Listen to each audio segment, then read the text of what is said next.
This is Sybert signing into Red Alert Remastered for a 4v4 on Seton's Clutch, a map that I'm not at all familiar with. And yes, we have 8 players in this game. So this is not going to be your typical Red Alert Remastered action. We already have a bit of a difference here.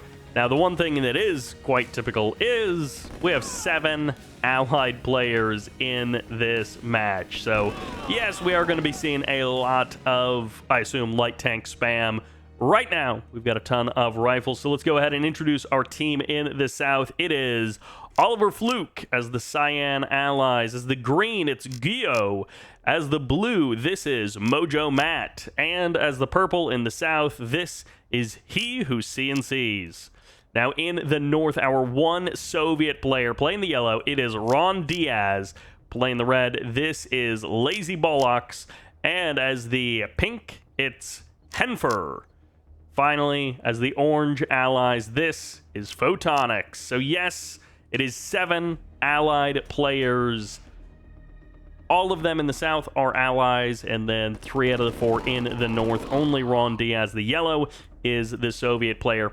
We do have a naval yard coming out right away from Mojo Matt. He sent a couple of transports. We can barely even see them here. Sent a couple of transports. He's, it looks like, going to try a backstab, potentially to cut down that little buildup, that little base crawl that is coming out from Lazybolox.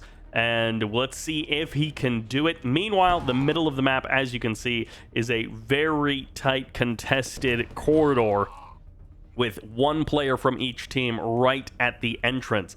So right where it heads into a choke point, guess what? There's already a player with build radius who can deploy units, who can deploy base defenses right there at the beginning and the end of the choke point. So pretty much no matter which way you look at it, this is going to be a bloodbath through the middle of the map. I do hope we get to see some naval units. Light tank coming out. Infantry are not looking to cut off the base crawl, so they're running around. I don't know what Mojo Matt is doing. I thought he was going to be going for some kind of a specific fast backstab right away with his riflemen, but he's running around and not doing too much. He does get the power plant there. He doesn't get either of the war factories, not the barracks. He doesn't even shut down the silos where the refinery gets deployed. Middle of the map, lots of posturing. I believe the individual who sent this in mentioned that they had a bit of a no rush, however many minutes, right at the start. Gunboat or cruiser, that might be a gunboat. It's been so long since I've actually seen naval units in a game that the difference between the gunboat and the cruiser, I believe these are gunboats. I don't think they're destroyers. I don't think they're cruisers. But gunboats coming out from Henfer. Meanwhile, as I said, the buildup in the middle, I think, is the result of they sort of agreed that it was a little bit of a no rush 5 minutes or no rush 10 minutes through the middle of the map. It does appear to be some pretty heavy posturing. I'm not sure if this no rush 10 minutes is really going to last. An additional naval yard is now out, and with so many gunboats here on the map, there may be an opportunity for our yellow Ron Diaz to go for some subs. Of course, on the Soviet side, you don't have quite as many naval units. You do still have the transport available to you, but I believe it's just subs and missile subs, which are your anti-water, your anti-navy, and then your artillery piece in the missile sub. Meanwhile, naval yard is going to be getting sold off. Transport heading out with 8 players in this game. There's undoubtedly going to be some wildness happening. I'm just sort of realizing that these pocket islands on the side are packed with gems and are definitely going to be something to keep an eye on. A lot of medium tanks coming out from He Who CNCs, so you would not expect that from an allied player. So many allied players prefer their light tank spam in the more 1v1 ladder environment, but here in the 4v4, in the goofball team games, anything can happen. And the base crawl has been at least somewhat shut down here. There isn't a lot of ore there anyway, so that refinery is not a particularly good spot. And once again, we have ourselves a stalemate in the middle of the map. But Mojo Matt going for the naval units, going for the early game attacks. Early games being still a couple of minutes into the game, 4 or 5 minutes into the game before the attacks really started. And with a massive army from Henfer. Is that artillery? Oh yeah, cruiser. I believe that is a cruiser that we finally got out on the map. And those are not cheap. Cruisers are like $2 grand each, which considering how little cash you normally have in a ladder game, you would never go for something like this. The fight has begun. Lazybolox and Photonics moving forward. Guillo on the defense, as well as he who CNC and OliverFluk. These players all hoping to hold the line against the heavy and medium tank onslaught that is coming down from the north. Reinforcements from Henfer, but Henfer has gone for the attack on the naval front, and instead of attacking through the middle of the map with the rest of the folks, Henfer is attacking out there in the west. And guess what? Okay, so this replay glitched out on me. It just completely froze. But I think we are now back. Maybe it wasn't a totally glitched replay. It just had a little bit of an error. Purple, cyan, green, Guillo, Jesus CNC, OliverFluk, all pushing through. Their medium and light tank combination has been enough to break the front line of the team in the north. However, over here, Henfer has expanded with his own MCV, going for the crush with that MCV as well. And his gunboats, or his let's see, gunboat or destroyers have cleared out the land. And again, these naval units being so incredibly expensive by comparison to what you would normally be building in a 1v1 ladder scenario. You'd never be building cruisers, you'd never really be building destroyers or gunboats even. Gunboat's the cheapest of them all, but you're still not going to be going for that in a typical 1v1. And, I mean, a lot of the maps don't have water. I guess that's the other factor. Most of the maps on the 1v1 don't really have water, but man, those cruisers, they just have absolutely insane range. And it is sad, but the first player to be bested, the first player, it seems, who will be knocked out is our only Soviet player of the match. So here in Red Alert Remastered, Allied players continue to dominate. Ron Diaz has escaped with his MCV. We'll see, maybe they can get some boats into the water in the middle and then start shelling Ron Diaz's base as well. Was that a nuke that just went off?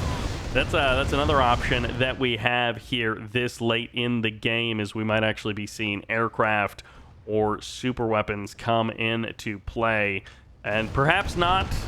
I don't know where that nuke went off, but perhaps somewhere on the map, as Henfer has reformulated his front line out here on the water. One refinery out here on the left side of the map. Photonics, on the other hand, sneaky expansion onto the right side of the map. He's got the eastern island, and that does mean that our team in the north will potentially have a big economic advantage, as they will be the ones with those sneaky expansions along the side. So they're not just working with the amount of cash that they've got on their home turf. They've got a bit more than that. And as it turns out, the naval forces, they might come in clutch. They've been key for both sets of teams to try and push the other team back. Is he actually clearing out the trees on purpose? Because if so, if he's not just missing another nuke, if he's not just missing the tank there by a hilarious amount, sometimes the units are quite bad at nailing individual units. Sometimes artillery in especially. Ron Diaz has finally given up the ghost. Oh, well, it's now 4v3. Lazybolox not looking so great, but Photonics with his Navy buildup. Double naval yard has now been spotted. The gunboat battles will begin as Photonics is hoping to hold the line against Mojo Matt, and he might just be able to do it. He's got a good cluster of units. He's got a decent economy with this additional expansion on the right side of the map. A couple of medium tanks are there, and he does have a silo as well. Guillo's Guillo's tanks rolling through Lazybolox's base, and, well, if you're going to bring the Lazybolox to the game, then you're going to get knocked out of the match. A couple of cruisers rolling in. The transport will be targeted down. Photonics is going to have some big problems if he doesn't shut down those cruisers, and that takes a while. Okay, no, the shots are finally landing, so just that first initial wave of shots was not actually hitting the cruisers. As you can see, sometimes the missiles basically completely miss, and they do virtually no damage, which is what you're seeing there. And oftentimes, I mean, you guys know, if you line up a bunch of shots with artillery, if you're playing in something that isn't a ladder 1v1 where you actually build units other than medium tanks, your artillery can just whiff entirely, a little bit like what we're seeing right here with Guillo's cruisers trying desperately to hit those medium tanks and missing about 80% of their shots. Medium tanks from Mojo Matt going deep onto enemy territory. The MCV will be saved. Photonics and Lazybolox not going to let those units get through. And now cruisers and gunboats rolling out here for Photonics. Although those may be destroyers. I keep referring to them as gunboats. They might actually be destroyers and not gunboats. The Navy coming in clutch in a way that we just don't normally see in a normal Red Alert match on the channel. But these 4v4s, I covered, I think, like a 3v3 or a 6-player FFA. It was a little while ago in my mind, but it was actually probably 6 months ago in real life. But I covered some non-1v1 matches earlier this year, and they were good fun, so I'm glad to have another 4v4 where we actually get to see a wider variety of units. And on some of these maps that have a little bit more cash, so you don't just build 20 light tanks and then you're out of money on the map and the game slows down tremendously. Most of the players doing a good job of spending all of their cash. Photonics with a bit of a bank. Henfer with a bit of a bank earlier in this game. I think it was up to like 9k or something. And Lazybolox, he may have a Lazybolox of a name, but he is actually being pretty active. He almost got knocked out of this game, and now he's been pretty active with the rest of his tanks. And we have the glitch again. All right, we have made it past the glitched point in the replay. This is not something I normally see, is double glitches in a replay where the replay just kind of freezes and the time code at the bottom errors out. But Henfer pushing forward. Henfer's Navy has been phenomenal throughout this game, but right now the tanks on the ground are what matters most. A little bit of a sell-off there from Guillo to get out some more cash, and Guillo's tanks on the right side of the map going to be caught by Photonics. Medium v medium, but who has the better numbers? It's Photonics with the sneaky expansion on the east side of the map, fueling the late game fight, whereas a lot of the other players, they are out of cash. There just isn't a lot of money on the southern half of the map. There is still a decent pocket of ore over here, where Lazybolox originally spawned. These cruisers just absolutely missing every shot as they aim at that ore truck. Photonics. Oh, those cruisers, when they land their shots, they absolutely destroy their opponents in the water. Gunboats or destroyers trying to close the distance. One more cruiser goes down, but Guillo, he has got himself a powerful little squadron of units, and if he can actually start knocking down some of Photonics' buildings, he could cut off Photonics' late game economy. And a sneaky Tanya, not something... Okay, well, that was short-lived. Not something that we see very often either. And it's going to be 2 pillboxes to make sure that there aren't any sneaky tactics as the follow-up. There's going to be the sell-off of the MCV, sell-off of the barracks as well. Guillo with the sneaky backdoor tactics against Photonics. Always nice to see. But Henfer, a standout player in this game. The early game Navy, the early game expansion shutdown on the left side of the map, and then the follow-up with the medium tanks through the middle of the map. Ooh, we also got to see, very briefly there, an attack helicopter out on the map. A second one. Not that it's actually going to be able to do anything. He who's CNC, not going to be CNCing very much longer in this game. No more commanding, no more conquering for that guy. Those cruiser shots, absolutely massive when they land, and then just completely goofy when they don't. Again, this is more cruiser shots than I've seen previously in all of my time in Red Alert. Not a lot of cruisers. Again, cruisers, $2 grand each. You normally just do not have that kind of cash at hand. It is down to pretty much just 2. Lazybolox is still in this game, but Guillo, Matt Mojo, and He Who CNC all out of the game. Only OliverFluk is left on the south side. So it is going to be Henfer and Photonics leading the way to the end of the game. Photonics showing up with a couple of tanks at the end after Henfer has already eliminated 90% of the southern team. Photonics shows up and is like, I'm also part of this fight.